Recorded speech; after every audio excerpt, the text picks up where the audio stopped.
సవినయంగా ఆహ్వానిస్తున్నాం. భారత్ మాతా కీ, భారత్ మాతా కీ. కూటమి ఐక్యత వర్ధిల్లాలి, వర్ధిల్లాలి అని రెండుసార్లు అనాలి. కూటమి ఐక్యత వర్ధిల్లాలి, వర్ధిల్లాలి. కూటమి ఐక్యత. అందరికీ నమస్కారం. ఇవాళ అనంతపురం నేల ఈనిందా అనే విధంగా ఈ యొక్క జనసంద్రం ఏదైతే ఉందో మొత్తం అన్ని ప్రాంతాల నుంచి ఏదైతే కూటమి ఆధ్వర్యంలో సంక్షేమ కార్యక్రమ ఫలితాలు ప్రజలకి అందిస్తున్న తీరు కారణంగా వెల్లువై వచ్చిన సోదరి సోదరుమణులందరికీ కూడా ముందుగా నమస్కారాలు, జేజేలు పలుకుతూ ఇవాళ మన ఈ కార్యక్రమం ఏదైతే ఉందో కూటమి ఆధ్వర్యంలో ఏదైతే విశ్వాసాన్ని, ఏదైతే నమ్మకాన్ని మీరందరూ కూడా ఇవ్వటం జరిగిందో ఆ నమ్మకం, విశ్వాసానికి ప్రతీకగా ఈరోజు సూపర్ 6 సూపర్ హిట్ అనే ఈ యొక్క కార్యక్రమం మన యొక్క నేత, జననేత, ప్రజాస్వామ్యంలో 4 సార్లు అప్రతిహతంగా ముఖ్యమంత్రిగా సుదీర్ఘ అనుభవం కలిగి మన రాష్ట్రాన్ని స్వర్ణాంధ్రగా, యోగాంధ్రగా మార్చే ఒక కంకణం కట్టి 24 గంటలు అహర్నిశలు కృషి చేసిన మన ప్రియతమ ముఖ్యమంత్రి శ్రీ నారా చంద్రబాబు నాయుడు గారికి ముందుగా నమస్కారాలు తెలియజేసుకుంటూ, అలాగే ప్రశ్నిస్తూ అనేక మార్లు ప్రజల్ని అనేక విధంగా ముందుకు తీసుకెళ్తూ ఒక ప్రజా నాయకుడిగా కేవలం నటన ద్వారానే కాకుండా అశేష జనాభాల యొక్క హృదయాన్ని దోచుకున్న మన డిప్యూటీ ముఖ్యమంత్రి శ్రీ పవన్ కళ్యాణ్ గారికి, అలాగే వేదిక పైనున్న టీడీపీ రాష్ట్ర అధ్యక్షులు మిత్రులు పల్లా శ్రీనివాస్ గారికి, అలాగే కేంద్ర మంత్రివర్యులు పెంబసాని చంద్రశేఖర్ గారికి, అలాగే మన శ్రీనివాస వర్మ గారికి, అలాగే అనేక మంది రాష్ట్ర మంత్రివర్యులు, ఎమ్మెల్యేలు, ఎమ్మెల్సీలు, ఎంపీలు, రాష్ట్ర అధ్యక్షులు అందరూ కూడా కొలువైన వేదిక ముందు నుంచి ఈరోజు నేను భారతీయ జనతా పార్టీ రాష్ట్ర అధ్యక్షుడిగా అనేక విషయాలు మనకి సంబంధించిన తెలియజేయడానికి నిలబడటం నిజంగానే నేను గర్వంగా ఫీల్ అవుతున్నాను. ఇవాళ భారతీయ జనతా పార్టీ, తెలుగుదేశం, జనసేన ఆధ్వర్యంలో ఇవాళ ఏదైతే ఆంధ్రప్రదేశ్ లో జరుగుతున్న సంక్షేమ కార్యక్రమాల యొక్క తీరు చూస్తే ఇవి కేవలం సంక్షేమ కార్యక్రమాలు కాదు, సామాజిక సమరత సాధించడానికి, ఆర్థిక సమానత్వం సాధించడానికి, రాష్ట్ర అభివృద్ధి సాధించడానికి ఆలోచించిన అద్భుతమైన పథకాలుగా మనం వేన్నాళ్ల కొనియాడుతున్నాం. కేవలం ప్రజలే కాదు, మిగతా రాష్ట్రాలు కూడా ఇవి సూపర్ 6 కాదు, అనేక 6లు మనందరం కూడా చూసాం. ఐపీఎల్ లో హైయెస్ట్ 6లు కొట్టిన వాడికి అవార్డు ఇస్తారు. ఇవాళ ఈ యొక్క ఆంధ్రప్రదేశ్ మన గౌరవ ముఖ్యమంత్రి చంద్రబాబు నాయుడు గారి నేతృత్వంలో కేవలం 6 6లు కొట్టలేదు, అనేక 6లు కొట్టాం. మనం గాని గమనిస్తే ఈ కూటమి ప్రభుత్వం ఏర్పడిన వెంటే మన ప్రియతమ ప్రధాని నరేంద్ర మోడీ గారి నేతృత్వంలో మనందరి యొక్క జీవన నాడి పోలవరానికి సంబంధించిన 12,517 కోట్ల రూపాయలు మనకి మంజూరు చేయటం ద్వారా మన సాగునీరు, తాగునీరు కష్టాలు తీర్చి ముందుకెళ్లడానికి వాళ్ళ మార్గం సుగమం చేశారు. త్వరలోనే 2 సంవత్సరాల్లోనే ఇవాళ కూటమి నేతృత్వంలో గౌరవ ముఖ్యమంత్రి చంద్రబాబు నాయుడు గారు, డిప్యూటీ ముఖ్యమంత్రి పవన్ కళ్యాణ్ గారి నేతృత్వంలో 2 సంవత్సరాల్లో పూర్తయి గ్రావిటీలో కృష్ణా బేసిన్ కి నీరు రావటం, కృష్ణా బేసిన్ కి నీరు వస్తుందంటే రాయలసీమకి ఏదైతే 200 టీఎంసీ హామీ ఉందో అది నెరవేరడానికి త్వరలోనే కాబోతుందని మీ అందరికీ చెప్పడానికి ఇవాళ గర్వపడుతున్నాను. కేవలం అదే కాదు, ఇవాళ మన రాజధాని అమరావతి నిర్మాణం కోసం కేంద్రం 15,000 కోట్ల రూపాయలు గ్రాంట్ రూపంలో 11,000 రూపాయలు మనకి ఏదైతే హడ్కో నుంచి రుణ రూపంలో అనేక రకాల ఇతర అవసరాల కోసం నిధులు మన ప్రాంతానికి ఇవ్వటం ద్వారా అమరావతి నిర్మాణంకి కేంద్ర రాష్ట్ర ప్రభుత్వాలు చేస్తున్న కృషి, గౌరవ ముఖ్యమంత్రి చంద్రబాబు నాయుడు గారి నేతృత్వంలో ఒక భవ్యమైన రాజధాని ప్రజా రాజధాని నిర్మించబోతున్నాం. అది ఇంకో 6 అని మనం గమనించాలి. కేవలం ఇదే కాదు, మన ప్రాంతంలో ఉపాధి ఉద్యోగ అవకాశాలు కల్పించే విధంగా మన ప్రాంతానికి కల్పతరువుగా ఉన్న ఏదైతే విశాఖ స్టీల్ ప్లాంట్ ఉందో, స్టీల్ ప్లాంట్ ని రక్షించడం కోసం 11,440 కోట్ల రూపాయలు ఇవ్వటం, దీంతో పాటు ఈక్విటీ మిగతా అవసరాలకన్నిటికీ డబ్బులు ఇవ్వటం ద్వారా ఇవాళ స్టీల్ ప్లాంట్ నిలబెట్టడం కూడా కూటమి ఘనత. ఇదొక 6 అని మనం గమనించాలి. కేవలం ఇదే కాదు, మన ప్రాంతంలో సుమారు గత ఏడాదిలో 9,75,000 కోట్ల రూపాయలు పెట్టుబడులు వచ్చాయి. ఒక సంవత్సరంలో ఒక రాష్ట్రానికి ఇంత పెద్ద ఎత్తున నిధులు ఏ రాష్ట్రానికి రాలేదనే విషయం మనం గమనించాలి. ఇవాళ డబుల్ ఇంజన్ సర్కార్ అంటే, కూటమి ప్రభుత్వం అంటే ఏమిటి అంటే, ఒక సంవత్సరంలో 9,75,000 కోట్ల రూపాయలు అక్షరాల మన ప్రాంతానికి రావటం ఏదైతే ఉందో, రాబో కాలంలో అనేక రకాల ఉపాధి ఉద్యోగ అవకాశాలు కల్పన అవుతుంది. ఎంత అవుతుంది అంటే 20 లక్షలు మనం కూటమి ప్రభుత్వం ఆధ్వర్యంలో మీకు భరోసా ఇవ్వటం జరిగింది. మీ అందరికీ తెలియజేస్తున్నాను, 20 లక్షలు మించి ప్రజలందరికీ కూడా ఉపాధి కలిగే విధంగా ఇవాళ మనకి పెట్టుబడులు వచ్చాయి. కేవలం పేపర్ మీద ఎంఓయూలు కాదు, అవన్నీ కూడా స్థలాలు సేకరణే, పూర్తి స్థాయిలో పనులు ప్రారంభమే.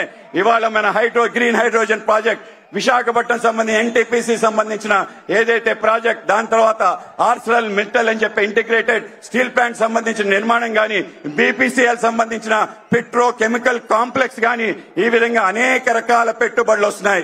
మొన్ననే నరేంద్ర మోడీ గారి నేతృత్వంలో మనకి ఏదైతే semi conductor unit south Korea company మన ప్రాంతానికి రావటం అంటే గొప్ప అడుగు, ముందడుగా మనం భావించాలి. ఈ అడుగు కేవలం తొలి అడుగు మాత్రమే. రాబో కాలంలో గౌరవ ముఖ్యమంత్రి చంద్రబాబు నాయుడు గారి ఆధ్వర్యంలో మన ప్రాంతం సెమీ కండక్టర్ హబ్ గా మారబోతుంది. అనేక మందికి ఉపాధి ఉద్యోగ అవకాశాలు సెమీ కండక్టర్ ఇండస్ట్రీ మన ప్రాంతానికి రావటం ద్వారా జరుగుతుందనే విషయం మనం గమనించాలి. ఇవాళ అదే కాకుండా మన ప్రాంతానికి కావలసిన అనేక రకాల అవసరాలు, ముఖ్యంగా మన ప్రాంతానికి సంబంధించిన జాతీయ రహదారుల యొక్క శ్రేణి సుమారు 1,30,000 కోట్లు, సుమారు 59 ప్రాజెక్టులు మన ప్రాంతంలో నిర్మాణం అవుతున్నాయి. ప్రతి ప్రాంతానికి అనుసంధానంగా జాతీయ రహదారుల నిర్మాణం కేంద్ర ప్రభుత్వం, రాష్ట్ర ప్రభుత్వం జరుగుతుందనే విషయం మనం గమనించాలి. 8 వర్కింగ్ పోర్ట్లు, ఇవాళ పోర్ట్ల నిర్మాణం ద్వారా మన దగ్గర ఉండే కెపాసిటీ సుమారు 3 రెట్లు పెరగబోతుంది. మన దగ్గర ఉండే ఎయిర్పోర్ట్ కనెక్టివిటీ దేశంలో ఏ రాష్ట్రం లేని విధంగా 6 వర్కింగ్ ఎయిర్పోర్ట్లున్న ఘనత ఆంధ్రప్రదేశ్ కి దక్కుతుంది. దీంతో పాటు మన ప్రాంతానికి సంబంధించిన పర్యాటక ఇతర అనేక రకాల అవసరాలు తీర్చే దిశగా అడుగులు పడుతున్నాయనే విషయం మనం తప్పనిసరిగా గమనించాలి. ఇవాళ చంద్రబాబు నాయుడు గారు, నరేంద్ర మోడీ గారి నేతృత్వంలో ఇవాళ జరుగుతున్న అభివృద్ధి కార్యక్రమాలు కేవలం 1, 2 కాదు. ఇవాళ బిడ్డ కడుపులో పుడిన వెంటనే ఏదైతే ప్రారంభమైన అంగన్వాడీ కేంద్రం నేపథ్యంలో మాతా శిశు సంక్షేమ కార్యక్రమాలు సంబంధించిన ఏవైతే అనేక రకాల కార్యక్రమాలు చేస్తున్నామో, అప్పటి నుంచి అప్రతిహతంగా అనేక రకాల కార్యక్రమాలు చేసుకుంటూ ప్రతి వ్యక్తి జీవితంలో వెలుగులు నింపే విధంగా, మన ఆశలైన అన్ని ఆశలు తీర్చే విధంగా ఇవాళ ఒక గొప్ప ప్రయత్నం జరుగుతుందనే విషయం చివరికి మనిషి చనిపోయిన తర్వాత శ్మశానానికి వెళ్లే మహాప్రస్థానం వరకు ఇవాళ నిర్ణయించారు. ఆ విధంగా మనందరి జీవితాల్లో వెలుగులు నింపే విధంగా ఒక గొప్ప ప్రయత్నం కూటమి ఆధ్వర్యంలో నడుస్తుందని మనందరం కూడా గమనించాలి. కేవలం ఇదే కాదు, ఇవాళే మన మిత్రుడు కింద దిగవలసిన కోరుతున్నాను. బాబు మిత్రుడు కింద దిగవలసిన కోరుతున్నాను. ఎవరు కూడా వీటిని ఎక్కే ప్రయత్నం చేయదు. ఇవాళ గమనించండి, ఇవాళ నరేంద్ర మోడీ గారి నేతృత్వంలో గౌరవ మన విత్త మంత్రి శ్రీ నిర్మలా సీతారామన్ గారు మొన్న ఆగస్టు 15వ తారీఖు ఎర్రకోట నుంచి కొత్త జీఎస్టీ విధానాన్ని అమలు చేస్తున్నారు. ఇవాళ కొత్త జీఎస్టీ విధానం ద్వారా 5%, 18% స్లాబ్ విధానం తీసుకురావడం ద్వారా అనేక రకాల ధరలు తగ్గబోతున్నాయి. ఎన్నిటికి తగ్గబోతున్నాయంటే వ్యవసాయదారులకు ఊరట కలిగించే విధంగా, మహిళలకు ఊరట కలిగించే విధంగా, మధ్య తరగతి వ్యక్తులకి ఊరట కలిగించే విధంగా, అనేక మంది చిరు వ్యాపారస్తులకి ఊరట కలిగించే విధంగా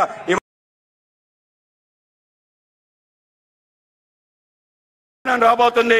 ఈ యొక్క జీఎస్టీ విధానం కారణంగా మన యొక్క ధరలు తగ్గబోతున్నాయి. సుమారు పాటు మన యొక్క ఏవైతే కూడా తగ్గబోతున్నాయన్న విషయం మనం గమనించాలి. ఇవాళ నూతన జిఎస్టి విధానం గేమ్ చేంజర్ గా మారబోతుంది. ఈ రాష్ట్రం, ఈ దేశం ప్రగతి పదాన వెళ్లడానికి కారణభూతం అవుతుంది. కేవలం జిఎస్టీ కాదు, ఇవాళ మనందరం కూడా గౌరవ ప్రధానమంత్రి నరేంద్ర మోడీ గారు మనందరికీ పిలిపించారు. ఈ దేశం ఆత్మ నిర్భర్ భారత్ అవ్వాలని, స్వయం సమృద్ధి భారత్ గా నిర్మాణం అవ్వాలి. మనందరం కూడా మరొకసారి స్వదేశీ ఉద్యమాన్ని ప్రారంభించాలని, బి ఇండియన్ బై ఇండియన్ ఏదైతే నినాదం అప్పుడు స్వతంత్రం కోసం మన యొక్క స్వతంత్ర సమరయోధులు నినాదం ఇచ్చారో, మరొకసారి మన ప్రియతమ ప్రధాని నరేంద్ర మోడీ గారు మనందరం కూడా మన దేశంలో తయారయ్యే వస్తువులు, మన ఊర్లో తయారయ్యే వస్తువులు, మన చేనేత కార్మికులు తయారు చేసిన వస్త్రాల్ని, ఏదైతే చేతి వృత్తులు కళాకారులు తయారు చేసే అనేక రకాల విషయాల్ని మనం కొనడం ద్వారా మన దేశం స్వయం సమృద్ధిగా మారుతుంది. కనుక మనందరం కూడా తప్పనిసరిగా ఒక ప్రతిజ్ఞ బూనాలి. ఈ రాష్ట్రం, ఈ దేశం స్వయం సమృద్ధి సాధించాలని ఆ యొక్క లక్ష్యం దిశగా మన చంద్రబాబు నాయుడు గారు, అలాగే మన గౌరవ ప్రధానమంత్రి గారు, మన డిప్యూటీ ముఖ్యమంత్రి పవన్ కళ్యాణ్ గారు ఆ విధంగా వెళ్లే విధంగా, ఇవాళ ఆశలు చిగురించే విధంగా, మన జీవితాల్లో కళ్యాణాన్ని తీసుకొచ్చే విధంగా ప్రయత్నం జరుగుతుందని మనం గమనించాలి. ఇవాళ సూపర్ 6, సూపర్ హిట్ అనే కార్యక్రమం కేవలం ఒక సంక్షేమ కార్యక్రమే కాదు. ఈ కార్యక్రమం ప్రతి ఇంటికి వెలుగునిచ్చే గొప్ప కార్యక్రమం, ప్రతి మనసుకి ఆశలు రేకెత్తించే గొప్ప కార్యక్రమం. ఇది ప్రతి పల్లెకు అభివృద్ధి బాటలో నడిపించే గొప్ప కార్యక్రమం. కనుక ఈ యొక్క సంక్షేమ కార్యక్రమాల యొక్క ఫలితాలతో పాటు అనేక రకాల విషయాలు కేంద్రం, రాష్ట్రం కలిసి ముందుకెళ్తున్న డబుల్ ఇంజన్ సర్కార్ ఏమిటో, దాని సత్తా ఏమిటో ప్రజలందరికీ చూపించడం జరిగింది. చివరిగా గుర్తుంచుకోవాలి, ఈ యొక్క కూటమి ప్రభుత్వం 3 విషయాల పట్ల రాజీ లేని యొక్క పోరాటం చేస్తుంది. గత ప్రభుత్వం ఏదైతే అరాచక వ్యవస్థ నిర్మాణం చేసిందో దాని నుంచి దూరం చేసే విధంగా, ప్రతి మహిళ జీవితంలో ఆశలు నింపే విధంగా, ప్రతి మాతృమూర్తిని గౌరవించే విధంగా ఈ యొక్క కూటమి ప్రభుత్వం పనిచేస్తుందని గమనించాలి. కేవలం మాతృమూర్తే కాదు, మన మాతృదేశానికి సంబంధించిన ఎటువంటి ఆటంకం కలిగిన ఏ తీవ్రవాద కార్యకలాపాలు మన ప్రాంతంలో జరిగిన ఉక్కు పాదంతో అణిచివేసి ఈ దేశ సంరక్షణ కోసం ఈ యొక్క కూటమి పనిచేస్తుందని మనం గమనించాలి. దీంతో పాటు అతి ముఖ్యంగా మాతృభాష, ఏదైతే భాష మన పైన బలవంతంగా నిర్మూలన చేసే ప్రయత్నం గత ప్రభుత్వం చేసిందో, తప్పనిసరిగా మన మాతృభాష సంరక్షణ కోసం, మన తెలుగు భాషని ఇంకా ముందుకు తీసుకెళ్లడం కోసం కూటమి ప్రయత్నం చేస్తుందని మీకు తెలియజేస్తూ, మాతృమూర్తి పట్ల, మాతృభూమి పట్ల, మాతృభాష పట్ల చిత్తశుద్ధితో ఎంతవరకైనా ముందుకెళ్లి ఈ మూడిటిని రక్షించే ప్రయత్నం మేము చేస్తామని మనందరికీ తెలియజేస్తూ, రాబో కాలంలో మరింతగా ముందుకెళ్లడానికి మనందరం కలిసికట్టుగా వికసిత్ ఆంధ్ర నిర్మాణం కోసం, వికసిత్ భారత నిర్మాణం కోసం మనందరం కలిసి కృషి చేయాలని తెలుస్తూ, నాకు ఈ అవకాశం ఇచ్చిన పెద్దలందరికీ, ముఖ్యంగా మన విత్త మంత్రి పయ్యావుల కేశవ్ గారికి ధన్యవాదాలు తెలియజేసుకుంటూ, భారత్ మాతాకి, భారత్ మాతాకి, భారత్